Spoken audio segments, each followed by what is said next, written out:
We did over $3 billion last week. Just on music markets last year, we did $70 million traded. And this year, just to date, over 400 million. Just on the Super Bowl halftime show opener, it was $110 million. I also wonder, though, if it's actually telling the future or if it influences the future. Getting more information is very good. There's still like the issue of potential like addiction to betting. We don't make money when our users lose. I wonder like how it's going to affect the fan experience. Biggest users is an Ariana Grande superfan. Found Kalshi and now he's made over $100,000 just predicting like chart positions for her music. Prediction markets are everywhere. From betting on the outcome of elections to the winner of the Super Bowl to what's going on the top of the music charts. Sites like Kalshi and Polymarket are finding a way to monetize knowledge about anything and everything happening in the future. Today I'm joined by Luana Lopes Lara, COO and co-founder of Kalshi, to answer the burning question that I've had for a long time: how is this going to impact the music industry? Okay, Luana, welcome to On The Record. Well, thank you for having me. I'm excited. I'm excited for you to be here. I hear you're a big music fan. I am. I really am. So who are you listening to during the workday? Oof, I think this week, everyone's listening to Justin Bieber after the Fair enough, Coachella performance. Cat's Eye, Justin Bieber, just honestly doing all the everything I saw on Coachella. Yeah. I didn't go, but I watched the videos and yeah. I did a lot of watching at home, but it actually just kind of made me sad that I wasn't there. Right. But at the same time, I do think that right now Coachella has done such a good job with their live stream that I feel like I'm probably getting a better experience at home than being in the crowd. I don't know. That's fair. I used to be like crazy about Coachella. I think I went like 5 years in a row when I was in college. Uh-huh. And there's something about the energy there that's like not in the live stream, but I see what you're saying. It's like, I think it was Eminem or maybe Beyonce even, that I was in the very back. I was having the time of my life, but they were so small, I could not even see what they were doing, but Coachella's great. That crowd is like huge. It just stretches forever and ever. Right. Okay, well, we're not here to talk about Coachella exactly, but maybe there were some Kalshi bets on Coachella. There were on like who was gonna like which songs were gonna be performed, all those things. We had markets and all of those. Yeah. Well, okay, so of course you are the co-founder of Kalshi. I said on this show in January, I had all my coworkers come on and we were talking about predictions for the year. Nice. And I said that my prediction was that prediction markets would increasingly become a part of music and about the fan experience. And so from there, I was kind of like, I need to find a way to integrate this more into the show because I'm just really interested in the topic. And then I was just like, you know what? I could just reach out and see if Luana would come on. So amazing. And I think your prediction is right because just on music markets last year, we did $70 million traded. And this year, just to date, I think it's over 400 million. Whoa. I think it's, just on the Super Bowl halftime show opener, it was $110 million. Wow. Wait. So what's the over? Is that the national anthem that Charlie Puth did, or no? It was the first song that Bad Bunny was gonna perform. Oh, the opening track. The opening track. Just that at $100 million, which is bigger than all of music last year. It's one of our fastest growing categories. Yeah. Wow, that is fascinating. Right. Okay. Well, okay, before we get too deep into all the stuff about the Super Bowl and all of these other events that people are really gravitating towards Kalshi for, I think we need to just like set the tone. Most of the people who listen to our show work in the music industry in some way. They're musicians, they work at record labels, they're like super fans. So they might not be quite as familiar with prediction markets. That's fair. So tell me about what is a prediction market? What is Kalshi? Yeah, no, absolutely. Prediction market is, you think about it like the stock market, but instead of trading stocks, you're trading what's going to happen in the future, right? So you think about buying and selling shares of future events. So an example, who's going to win an election, you can buy a share of Gavin Newsom, and you know, if as his stock goes up over the years, you can buy more or sell and make money that way, or a way to a settlement. So it's really a way to get exposure and make money on what you're really passionate about and know a lot about. Because in the past, if you knew a lot about companies or like what Costco financials are or Meta, you can still buy stocks on that. But if you have interests and hobbies and you're an expert on something outside of the financial world, it's very hard to find a way to make money on that. And that's what prediction markets are really enabling. So you mentioned Superfans, actually one of our biggest and one of my favorite users, one of our biggest users is an Ariana Grande superfan. He's actually a public school teacher, but been running this massive Twitter account for Ariana Grande. Basically, every single paparazzi picture of Ariana Grande I see because of his Twitter. But he found Kalshi, and now he's made over $100,000 just predicting like Billboard like chart positions for her music and for her movies and all of that. And we have over 10,000 markets, from economics to music to movies to sports and Wow. everything in between. Wow, that's crazy. I mean, okay, so prediction markets, though, the idea of it predated Kalshi, right? Like Oh people have yeah, been talking about this for a long time. right, But nothing had been like totally regulated and right, legal in the US up until Kalshi, right? right, Okay, tell me exactly. more about that. So, prediction markets, like this concept of information markets, right? You can trade on predictions about the Mhm. future. They've been around for like many, many, many decades. There's like labs and big school, like big universities that are just focusing on researching these types of markets. But really, the elephant in the room, the real problem is they weren't legal in the U.S. They Mhm. were kind of like, is this kind of a futures market? But how do you regulate it as a future? And when we started the company in 2018, the most important thing from us from the start is, if this is going to be a real market and a very big market, it needs to be legal and it needs to be regulated. Like Mhm. going offshore, doing everything in like a sketchy way, which is not the way to do it. Mhm. So we went and took three to 4 years to get regulated, convince the governments, the Commodity Futures Trading Commission. It's funny because it's exactly the same regulator as like grain futures. So very, Yeah. very different in interest rate swaps and crypto and all of that. And convince them that these are actually very important markets that should exist in the US and should exist in a regulated, safe way. Mhm. Um, and yeah, and then when we were able to legalize it, we always say that um, the moment it became legal, it would be a lot easier to it would just grow because Mhm. there's so much interest in this stuff. Yeah. Yeah. Well, okay, so there are other, prediction markets that are popular that are offshore, Right. Polymarket being one of them. Right. I mean, you guys took a big risk, in my opinion, in deciding that you wanted to go the route of getting legalized in the US, knowing that it would slow you down by potentially years. And Right. it did take years, right? It did. It took years and it did slow us down a lot. Okay, so one of the big things I report on at Billboard is the rise of AI music. And I was thinking about y'all's story and how long it took to get regulated. And it's not a perfect one for one, but I was thinking about like these AI music companies, you kind of have them fall into two buckets. There Mhm. are some AI music companies that are more like move fast, break things, let's launch with, training on a lot of copyrighted material Mhm. and just hope that this fair use argument works out for us. Right. On the other hand, you have these companies that tried to go through the laborious licensing process with all the music companies, and it took them forever. And some of them are, I know there's like one of them in particular, I'm not going to call them out, but they have been waiting to launch for like 3 years, and they'll announce that they have a partnership with a new music company, but they still haven't gotten totally across the finish line. It takes so long. Right. I'm wondering, like, was there a point in time when you're going through this process where you thought, is like, have I made a mistake here? Like, is this taking way too long? Are we going to lose our position? Yeah, no, absolutely. And it's very interesting because not just us, but everyone around us thought our strategy was wrong for the Mm, longest time. All of our investors, like not all of our investors, but some of our investors, a lot of people in Silicon Valley, because they would look at offshore and be like, look, they're able to have a market, they're growing, they're doing all these things, and you guys are still fighting regulators. Like, why are we doing that? Um, and it was very tough for us to keep kind of very true, like keep to our path in a way and keep mm, to like what we thought was the right way to do this. And I think it panned out, right? Obviously, like immediately when we got regulated, but then we also had to sue the government because they were stopping us from like not following the law, not letting us do certain things, and we had to sue them to be able to list election markets. Was the first one that went that way. And then after that, we grew so much. Like I think it was 12x in the past 6 months or something insane of just how fast we're growing. And a lot of it is because we built that trust with the users, and we built that trust with all these stakeholders of that are related to these markets in some way. And it's very tough to do that. It's like it's very easy to just take the easy path. But I think if you're trying to build a long-term company, especially I would imagine, I don't know enough about um the AI in music situation, but I would imagine that like you don't want to burn the relationship with the people that are actually mm. doing and producing the music that that it Yeah. it sounds like a very short-sighted thing, and for us, it was very complicated to do it.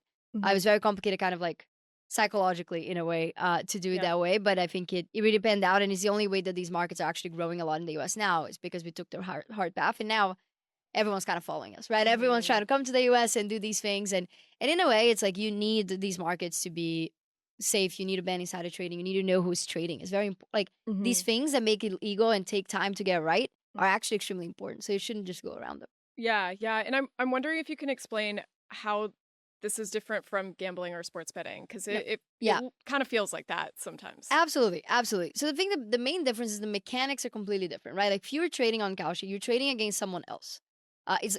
Think about it as an actual market, right? You want to buy Harry Styles having a #1 album this year. There's someone that thinks Harry Styles won't have a #1 album, and you guys are like agreeing on some odds or the price, and you're trading against each other.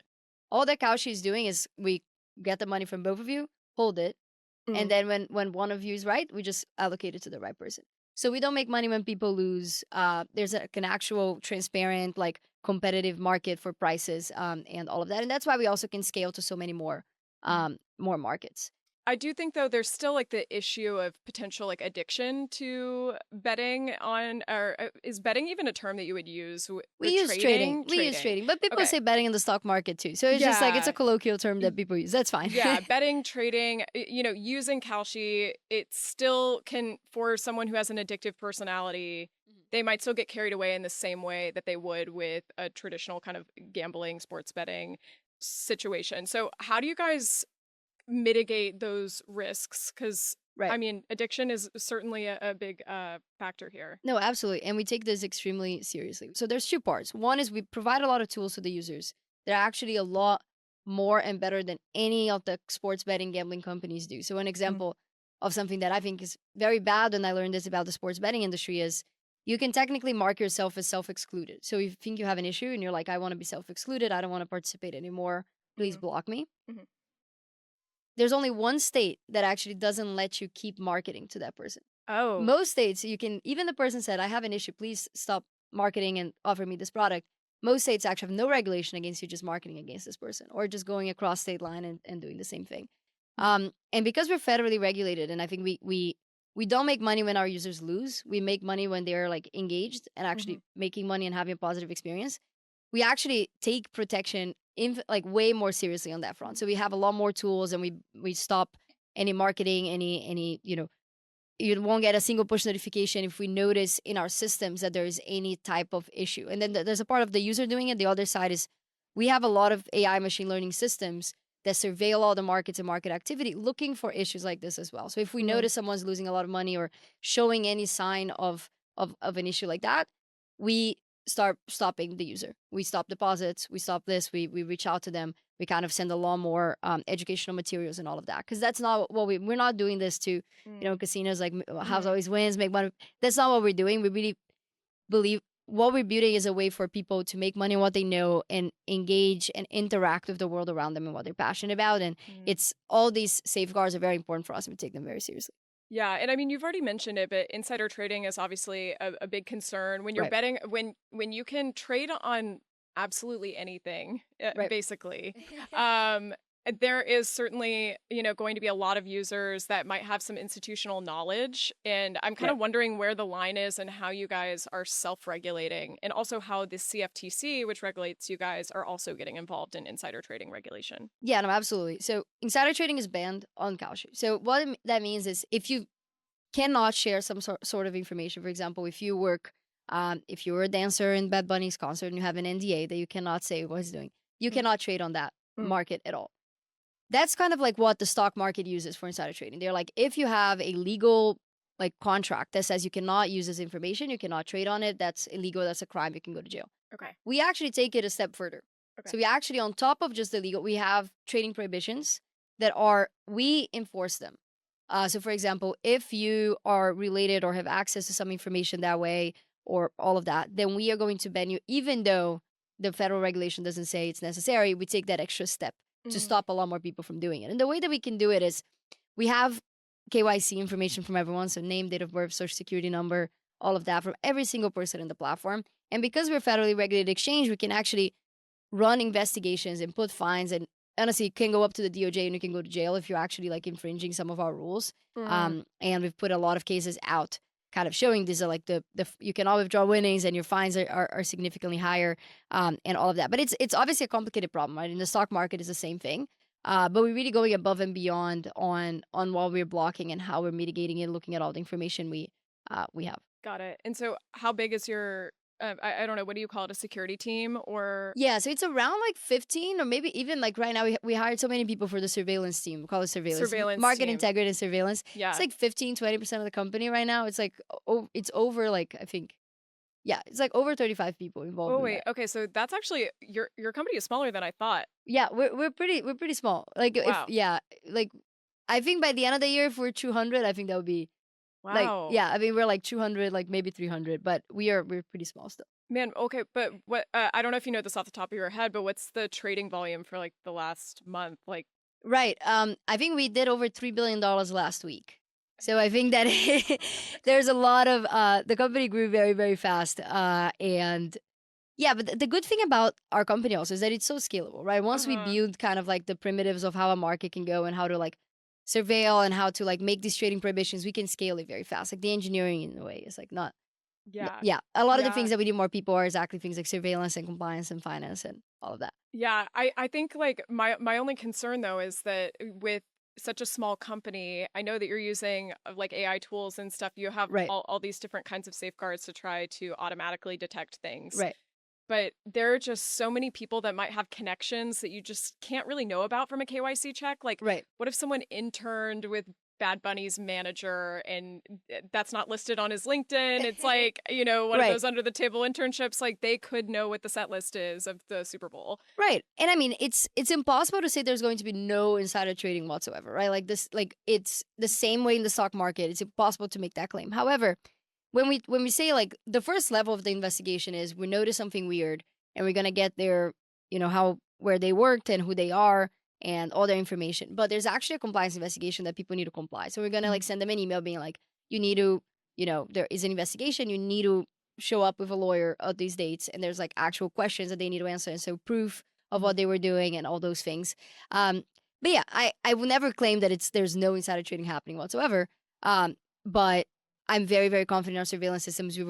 We just put 2 cases out on actually a Mr. Beast editor. I was going to bring that up. Yeah. Mr. Beast editor. And there's also a California, I think, governor candidate that was trading on himself. I think he dropped out. I don't know. Something like that. Yeah, I'm not exactly. He was in the race. Yeah, exactly. And I think that the biggest thing is because it's an actual regulated exchange, like there is a process that sometimes can take many, many months to years to actually, we're actually like charging someone with a crime. Like we actually need to go through a long process of giving them the chance to respond and say and send more information and us to send more information. So there's a lot of things that the team's working on. It just takes time for it to like come public. Got it. And then what's y'all's business model? Are you taking a percentage of, you know, each of the of like not of like how much people trade. So if I trade with you, we take a small cut from there. Got it. Okay. Yeah, I was going to bring up the Mr. Beast editor thing. I've also heard you guys say before that there's certain like people who are involved in sports and various industries that are banned from the platform. Right. Have you banned anyone from the music industry? We have not yet. So actually that adds to what we're talking about insider trading. So on top of the legal standard and the trading prohibitions we put on top, one thing that we do that no one else does is we for some people, we stop them from even trying to trade. So that's not even the stock market does, right? Like if you work at Facebook, it doesn't matter your position, you can still trade on the stock market and then they'll try to figure out what's happening. With us, we just stop you from the start. So for example, if you're an athlete, if you're in the NBA, you cannot trade on NBA markets. And you won't even be able to attempt to do it. You're just completely blocked. We haven't done that for the music industry yet, but... You should. You should, because I have like some friends who have jokingly, hopefully jokingly, like texted me being like, you know, should I trade on this? I'm like, please don't go to jail. Like we don't need this. Please don't do that. Yeah.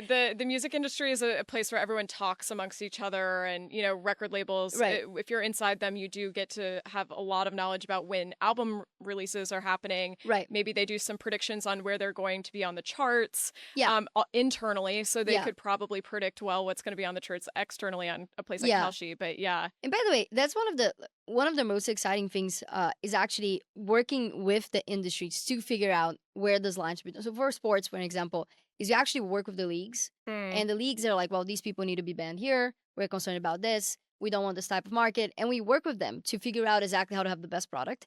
And I think that as we expand to more and more categories, that's something that like we actually should be working more with the music industry to figure out kind of a lot of these things. And I think just to draw one distinction though, there's a difference between insider information and information, right? So if you look at the Super Bowl, for Bad Bunny, there was actually a trade on Kalshi that was outside the rehearsal. I think it was on a Thursday, listening. And Oh, he so was he outside the stadium? outside the stadium on the street, and Mm. he heard that Lady Gaga was in there. So that is the same way that, for example, if you look at Choose Sigma and Citadel, like in Wall Street, they have like satellites looking at Starbucks locations, seeing how many people are coming in and out, so they can forecast the stock Yeah. market, right? And I think there's like we actually, more information is good. That's why the forecast from Kalshi is so good. Like if you look at our album sales, right, like our markets, they're forecasting album sales extremely well Mm. because people are putting money where their mouth is, so they're able to. They're looking for alternative sources of information. They're looking for different data sources. They're looking for trying to figure out new correlations between streams and other things to really try to get a better forecast to make money. And getting more information is very good. It's just if you have access to unfair information, that's very bad for the markets. So that's where we draw the line. Got it. And I've seen reports that prediction markets can often be better than polls. So Yep. Why is that? Can you explain that? No, absolutely. It's because people are putting money where their mouth is. So people have an incentive to try to be correct, right? Like if I ask you, like if you ask me, I'm a big Taylor Swift fan. If you ask like, oh, is Taylor Swift going to be #1? I'm always going to say yes. Yeah. But if you're And she saying, honestly, probably yeah, that's will. I chose a bad She's so example because big, she yeah. probably will. Or like Harry Styles, that was a big Yeah, yeah. direction. So like, but if you actually ask someone to put money on it, they're gonna take a step back and think about it. They're like, well, this album maybe is this new genre. I'm not so sure if that's gonna do very well. It's fewer songs, it's all those things, and they can take a more calibrated view of it. And they're gonna research. They're gonna go online. They're gonna look at Twitter. They're gonna like look at Billboard. They're gonna try to figure out how to have a better forecast. And what the markets actually do is that they get all these people that are incentivized and summarize it in one number. So you actually, instead of getting one big great forecaster saying, I think these will be the album sales for Olivia Rodrigo, you actually aggregating all of those guys and bringing even like an incentive for new experts to show up and bring this mark. So for example, in the election market in 2024, Kalshi was forecasting Trump to win at around 64-65% chance the entire time, even though the polls were around 50-50. And that's really happening in every category. The Federal Reserve also put a paper of like how on the economics, like the macroeconomy and all of that, our markets are a lot better at forecasting than like big economists out there. And it's just the fact that if you're incentivizing people to bring good information to the market, you just get a better forecast. Well, okay, so I also wonder though if it's actually telling the future or if it influences the future in a way. If someone sees on Kalshi that Trump is like, favored to win, are they more well, I don't know. Maybe that example doesn't make a ton of sense, but do you ever feel like it influences the future? Yeah, you actually bring up a great example. It was the Mondani race in New York was Okay. where people were talking about this a lot, and I think he was around it. I think 94% chance of winning.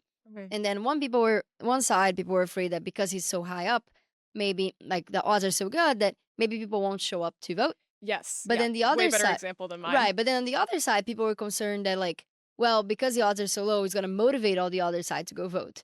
And I think it's the same. It's the same thing as a poll, right? Like if you see a poll that it's like, Mondani is definitely going to win, it impacts things the same way. And it's like in the end, what we believe is it's better to have accurate information than not accurate information. It's better to have a market that is we know at least is a good source of information than a poll that we don't know who paid for it, or we don't know. Like I think the same thing in the movie industry of like who is actually trying to make Oscars campaigns and saying certain things. It's just better to have an accurate source of information.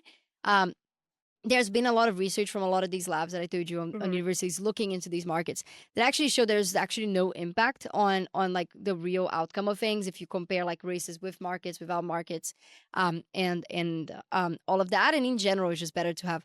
Nowadays, it's all clickbait on the internet. It's a lot better to have like some like accurate source of information for these things. That's super interesting. I've been thinking about that a lot when I was doing my research on prediction markets ahead of this interview, but also I recently had an episode of the show that ultimately ended up going a little viral of I had on these viral marketers. They're called Chaotic Good. They're used by a lot of people in the music industry. And one of the things that they do are these narrative campaigns online. They have a bunch of different like kind of burner accounts that they make on social media. And so if you were to go on SNL, this was their example. If you go on SNL and you perform there, they could have essentially all their accounts comment, this was the best thing ever. I loved this. It was amazing. And it kind of influences other people because they're like, okay, other people like it. So clearly there's something here. Right. And it might influence your thinking. And so I wondered if maybe prediction markets fell into that same category of kind of like online influence. But well, we almost see it as the antidote to that in a way. Mm. Because I think that what prediction markets are very good at is on Twitter, if you say some reasonable take, you're gonna get 2 likes, right? If you say something insane, you're gonna get like go viral and like whatever and all those things. Well, prediction markets, because you're not incentivizing virality, you're incentivizing being right. You get paid if you're right. Then you have a way more kind of like common sense, kind of like normal, like a better forecast of what's gonna happen because the incentives are different. So we actually see a lot of it as like you go to Twitter and they're saying insane things about the economy or during COVID. That was everything about was all like COVID's over or COVID is gonna kill everyone. It was awful. But the markets were very good at forecasting. It's almost an antidote to the kind of clickbaity social media side. Interesting. Okay. So I know sports have been a really popular category for you guys. I think at one point it was like over 90% of trading on Kalshi, but now it's down to about what, 70? Yeah. It's going down. Yeah, it's going down, I think, very, very fast, actually. At the end of last year, it was around 93, and now it's already at 70. Oh, wow. Okay. Things are changing super, super fast. Right. And it's just because everything is growing so fast. But it's just like the other categories are growing even faster than sports. So yeah. Well, I was going to ask, like, I mean, that doesn't leave that much space left over for other categories, including music. So I'm wondering if you have any idea, ballpark, of how big music is in Kalshi in the prediction markets that you offer. Yeah. I don't know the exact percentage, but music is growing a lot. I think that the example of like just in like Q1, right? Q1 and like half of a month of Q2 is $500 million traded. Last year, all of it was 70 million. And I think that we're seeing a lot in like music. Also, movies is doing very well. We have the Rotten Tomato market, so what the scores are going to be. Those markets are very, very big as well. And yeah, and we're adding a lot more markets too. For example, like number of streams on Spotify and all those things that you can have kind of like more granular view of certain things and TV shows and all of that. I think that I don't know the exact percentage of the entertainment is, but it's actually I think our fastest or second fastest growing category outside. I think crypto is number 1, and I think entertainment is number 2. Interesting. Okay. Well, so are there any music markets in particular that you are interested in, things that you find to be particularly fascinating? A lot. I think that there was just a very recent flip that actually Olivia Rodrigo is going to have the top streamed album this year on Spotify.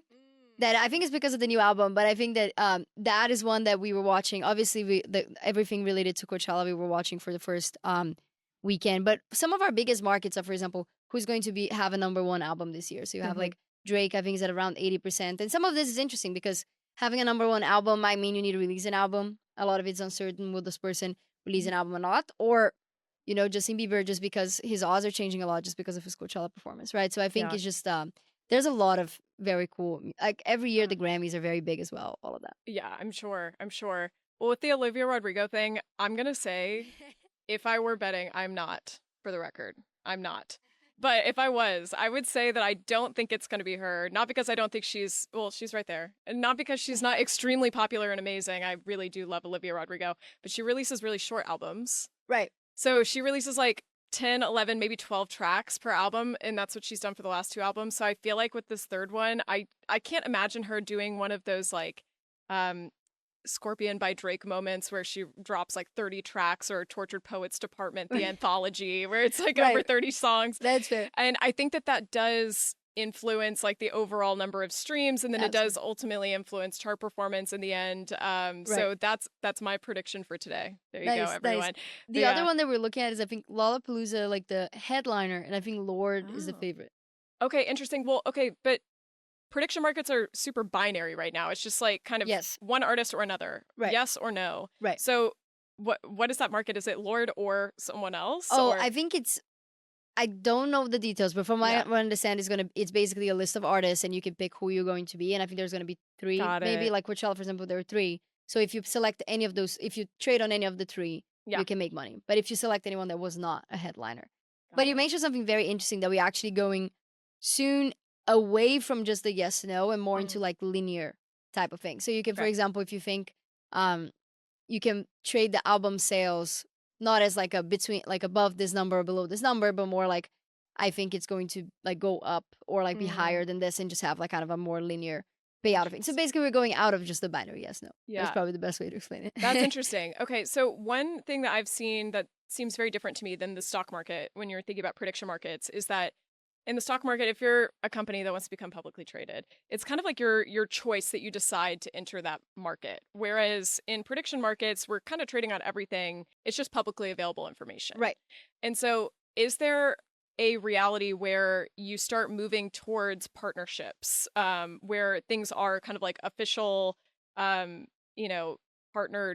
prediction markets, I guess? Yeah, that is a great question. And a lot of like these partnerships are something we're very excited about to explore and do. Also just not just on like the data that we settle, but like what we mentioned of what's the best product here? What's the most interesting thing, and partnering with folks that understand these industries a lot better than we do to actually get the best product out there. The way that we think about prediction markets is almost like going like for example, if a TV show or a news are talking about an artist or talking about something, it's kind of the same thing of like getting information about the future or letting people engage with it.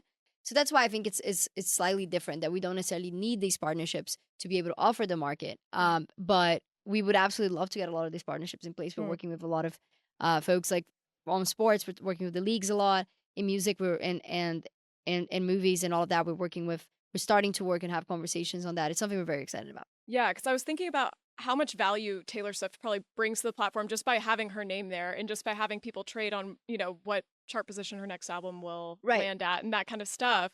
But yet she's not really part of it. And I wondered if there's any way for an artist or a music company to be part of Yeah, the that is prediction a great market. question. I think we see it more as like if you go to like if the news is covering something, right? It's like if I don't know, Fox News or CNN is talking about a Taylor Swift concert.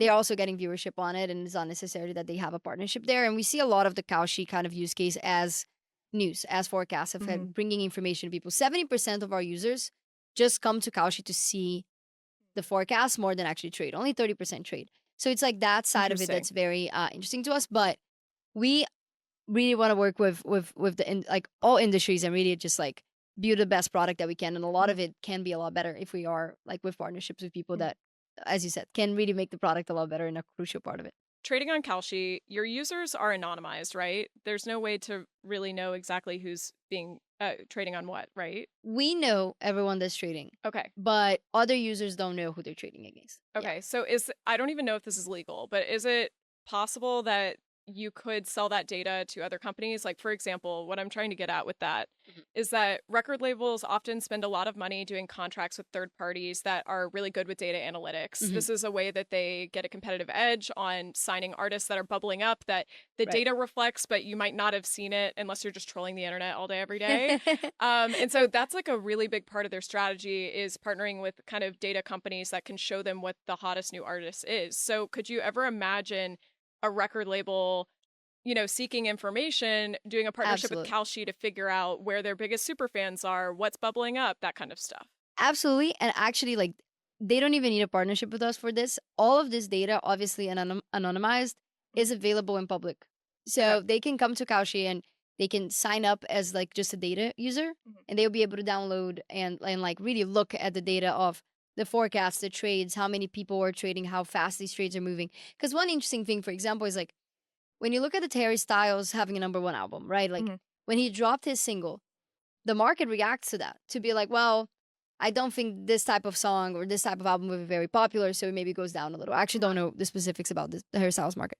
But you see this kind of like real-time component or forecasts that are actually very, very valuable. And our goal of the data is like, obviously we're a for-profit company, we need to make money, but the data, we want as many people as possible to use this data because we really see this as a social good, that people should have better forecasts and should have access to a better way to see the future and decrease uncertainty.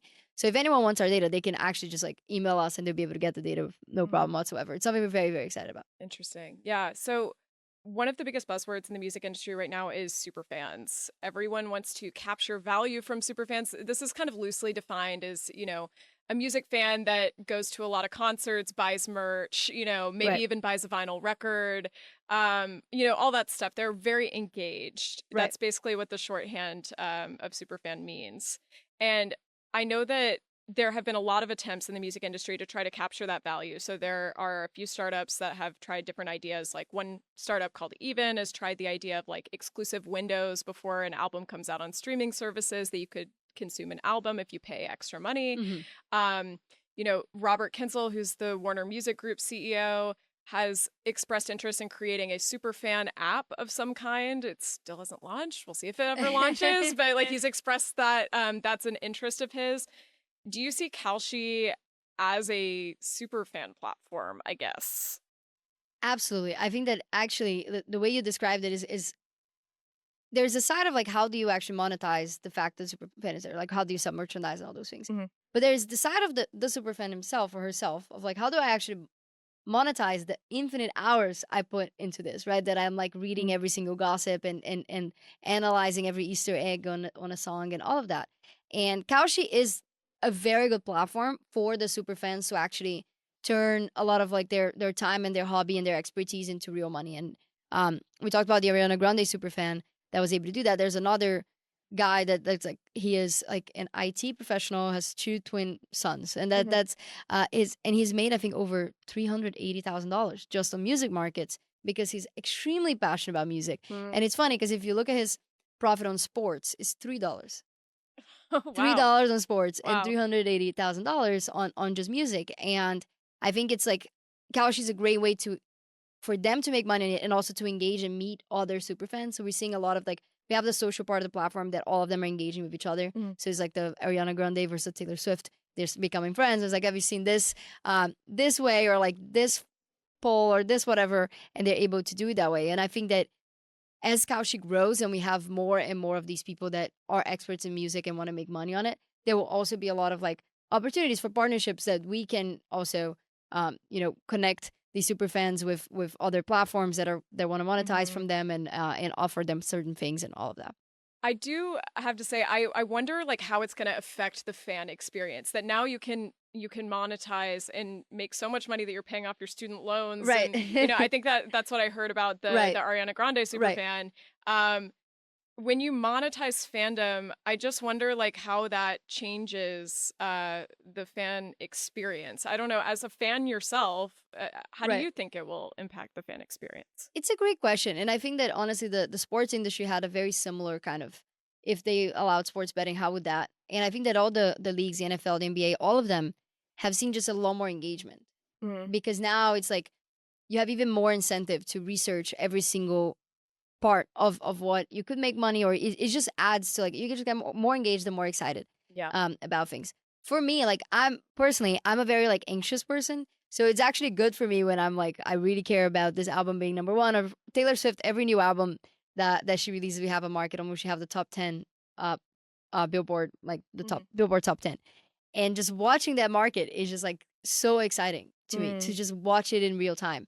And I like the fact that I have a source of information on it, and it's not like just me going on Twitter and trying to see who is not a bot saying things, and I can actually see a market. So to me, it's been great. Obviously, I can't trade, so I don't have the full experience, but yeah. I mean, I think it'll be really fascinating to see how it impacts fandom long term.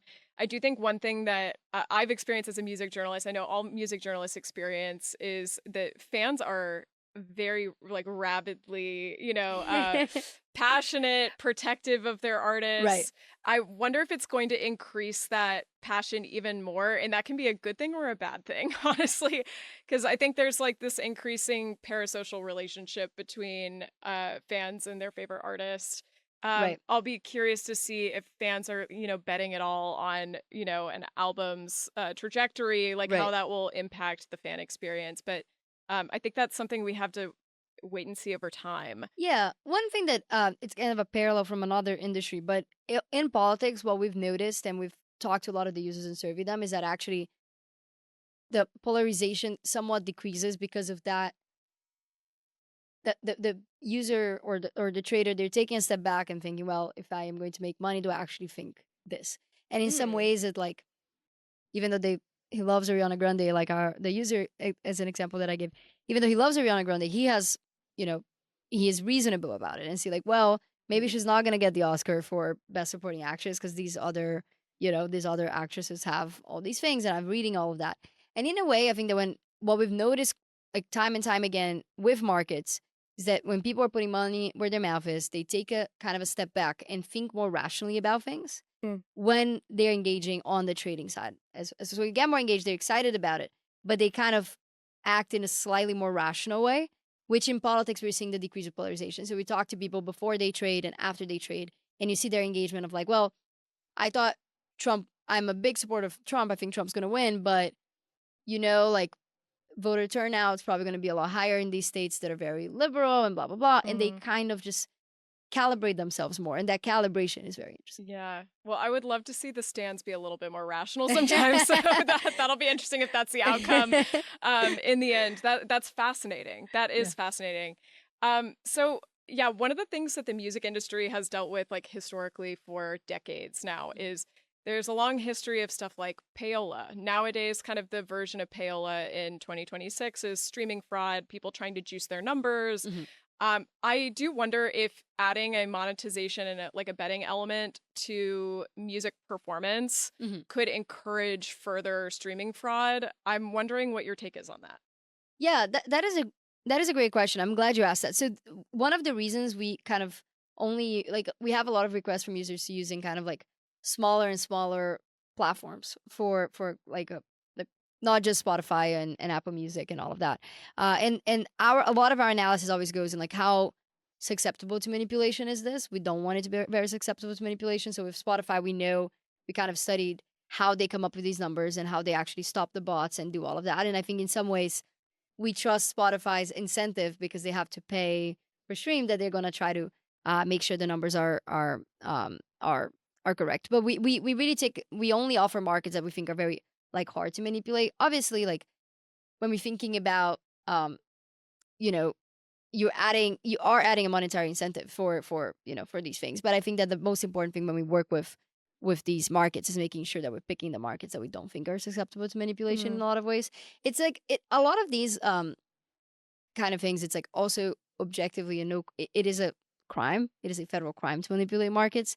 It is very similar to insider trading. Like our market integrity and surveillance teams, like they are looking if they notice anything like that. If they notice, we get reports all the time of like there's something sketching this market, there's something sketching this market. And we have actually a whistleblower program that if you report something that ends up being an issue, you get part of the fine. And all of these things, they are financial crimes, they're federal crimes. So if you do any of that. So in some ways, you're correct that it's adding the incentive, but it's also adding the punishment that is significantly higher because you can end up in jail if you do that. Yeah. I think my fascination with all the downstream effects of prediction markets are just that I do feel like this, you telling me the figures of just how much it's grown even from 2025 to the first quarter slightly into the second quarter of 2026 proves to me that prediction markets are going to play a very big role in our society moving forward. And I think there's going to be a lot of downstream effects, and whether or not Kalshi has anything to do with that remains to be seen. But it's just going to be really interesting to see how this impacts all facets of society. Not to overstate it. I think that's completely right. I think that one of the main reasons when we talked about how hard it was to keep the regulated path for us was that it is so important that there are the correct guardrails in place and the safeguards, and we know who's trading, and we can investigate these things. Like when you mentioned Polymarket, and there are a lot of offshore competitors actually. Polymarket is one of them, but there's honestly over 50. And when you don't have any information on who the people are, how are you actually going to be able to conduct an investigation of are they trying to break something on Spotify? Are they someone's friend? You're not able to do that, and I think that we have a lot of responsibility bringing this industry to the US to make sure that it's growing in a correct and good way for the country and for everyone, and the markets are safe and have a lot of integrity. And we take that very seriously. And I think that obviously it's an iterative process. We're going to get a lot better as the markets grow, and we learn from everything that we're doing and improve and work more with different industries. But that's why it's so important. There's a federal regulator looking over all these, working with us on all of these aspects so that we can grow a lot, but grow a lot in a safe way. Yeah. And one of the partnerships that you guys do have already is CNN and Fox. Right. As a journalist, I find this to be really fascinating. So can you talk a little bit about what that partnership means and how you see prediction markets impacting media and journalism? Right. The main reason for that partnership is because of the forecast and the value of the forecast that we're getting from the markets, right? I think that a lot of these news platforms after the 2024 election, they started looking at prediction markets and seeing it a lot more as, wait, we were only reporting the polls. The polls were telling the story. If we were reporting prediction markets, it would have been significantly better coverage and information for our audience. So they're seeing it a lot as a way of like augmenting what they're reporting on and also engaging the audience a lot more. So one example is I think, I don't know if it was with CNN or Fox, there was like something about the Epstein files, right? And it's like, will Congress vote to get the Epstein files released or not? And the news were reporting that, oh, it was a lot of chaos. They weren't sure. And the marks were 99% chance the entire time. So it's pretty clear that Congress was going to vote that way. Now, whether the DOJ was going to, whatever, that's a separate problem. But it was pretty clear that Congress was going to vote that way. And when we were talking to them, they were like, well, if we had that in our reporting, it would have made such a big difference, because it's about, people still want to hear the experts' like opinion and comments and on what's happening in the world. But it's just an extra data point that they're seeing adds a lot to the reporting. So that's kind of what they're seeing. It's a way of like augmenting and engaging the audience a lot more. Got it. So it's more, you see it as complementary rather than like a replacement for... Oh, absolutely. I don't think it's going to replace news at all. I think it's more about having an extra data point that we think is a way better data point to engage the audience. I mean, I'd love to see more people engage with journalism. I know that one of the kind of strongholds for us on our music business reporting are investors who, because there are quite a few music companies that are publicly traded at this point. And so we have kind of Wall Street type investors who are paying attention to our coverage all the time and are always looking for more information so they can make, smarter trades. And so I would love to see prediction markets have that effect, where people are doing more research and looking for more vetted information. But yeah, I thought that partnership was really fascinating. And at first, I have to say, like, I was not knowing at the time very much about prediction markets. I was a little scared by seeing it. And then your explanation is really interesting. The goal of these partnerships is just to get them the data for reporting. It's not like we're not thinking about it as like a conversion that we're going to get more people to trade, any of that. We actually, it adds to the part that for us, it's extremely important to get the data from these markets to as many people as we can, because we think this data is so good. And it's about like connecting to CNN, connecting to Fox. It's just a way to get this data. Like, so how many people watch these two channels? So just getting this data to more and more people. Yeah. And as we wrap up, I just want to understand how you see the future of music prediction markets. What are some things you would like to add to Kalshi in the future in terms of music prediction markets? One of the things I'm very excited about is this, when we go out of just the direct, like the yes, no, the binary yes, no, is having ways that you can kind of invest long-term on specific, for example, Chappell Roan, when she was starting, if you knew she was going to be big, how can you actually get exposure to that? And kind of like grow with her. So it's kind of like going more in that direction as we go less on the binary side and looking at some of my more traditional futures styles markets is something that we're excited about. We're also very excited about just listing more and more markets, because now we have more music fans and they're suggesting so many amazing markets, and it's about kind of us just taking the time to build a good experience for all these markets and getting them out. So I think in this quarter, we're going to be releasing way better music markets, and also ways to interact, like hubs to interact with the music market. So hopefully that's going to make it easier to onboard and trade them. Well, one more thing that I wanted to get to that I haven't yet is that I've noticed that prediction markets skew pretty male still. There's still a lot of men who are on prediction markets. And in music, some of the best, most diehard fans are young women. Yeah. So I'm wondering, what is the split between men and women on Kalshi right now? And how do you see music being part of the strategy to bring in more women to the platform? So women are about, I think, 30% of the platform now, which is actually significantly higher if you look at like kind of traditional finance and brokerages and all of that.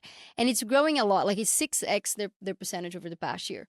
And a lot of it is because of entertainment markets. We're seeing mainly entertainment and politics to engage a lot of women coming in. Actually, one of our other very big entertainment traders, her name is Gigi. Actually, she's pretty much only trades music, and she's been growing a lot with the platform and starting to make some money and all of that. And it's very important for us to get more women in the platform. And it's at the end of the day, like, what we do is we expand what people can trade on, from just stocks and crypto to almost everything.